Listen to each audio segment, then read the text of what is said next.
Madame la rapporteure, chers collègues, je tiens tout d'abord à saluer le travail de la rapporteure Isabelle Florennes, car un important travail d'audition a été mené avec les différentes parties prenantes, et j'associe notre collègue députée des Hauts-de-Seine, Christine Aignon, avec qui nous avons pu donc passer un temps important à écouter et à essayer de trouver un bon équilibre sur ce texte qui est un projet de loi de ratification donc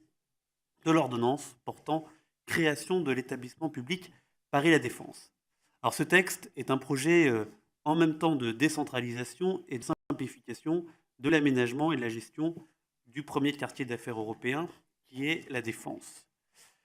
L'objectif que nous devons avoir à l'esprit est de donner corps enfin et de manière effective à cet établissement public au 1er janvier 2018, après plusieurs années de négociations qui ont pu peser sur les personnels des différentes organisations. Et il est aujourd'hui urgent d'enclencher les investissements nécessaires à la rénovation de ce quartier d'affaires. Le groupe La République En Marche soutient d'abord ce principe de décentralisation, qui ne veut pas dire que l'État se désengage ou se désintéresse de la défense, puisqu'il est entendu que les enjeux de la défense dépassent l'échelle communale ou départementale, et donc ça sera l'objet, comme ça a été rappelé, de nos discussions sur la place du préfet de région. Mais si la défense était gérée historiquement par l'État, l'objectif est aujourd'hui de donner pleinement et en confiance aux collectivités, et notamment au département des Hauts-de-Seine, au moyen de cet établissement unique, la possibilité de l'aménager et l'animer avec tous les enjeux aujourd'hui d'attractivité que peut avoir ce quartier d'affaires pour attirer d'autant plus d'entreprises et d'emplois et donc être un moteur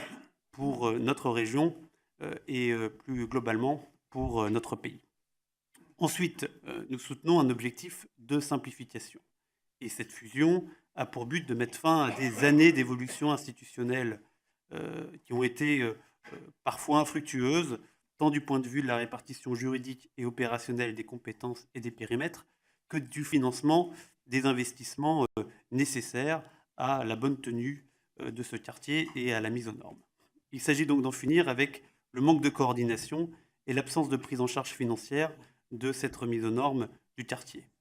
Nous pensons donc que seul un pilotage unifié et un financement pérenne permettra au quartier de la Défense de fonctionner efficacement, à la fois pour développer les activités d'affaires et pour veiller à un développement harmonieux avec les communes environnantes. Et nous pensons que l'équilibre qui est trouvé avec le département des Hauts-de-Seine, mais aussi avec les autres collectivités territoriales et l'État,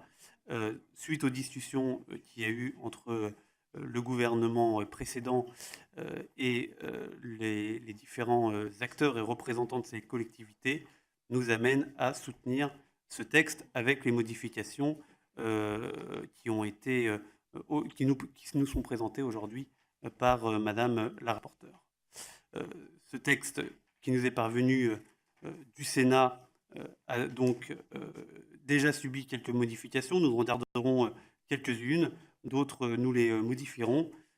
mais il nous apparaît donc possible d'aboutir sur ce texte dans le respect des engagements respectifs que nous avons eus avec les différentes parties prenantes. Je vous remercie. Merci.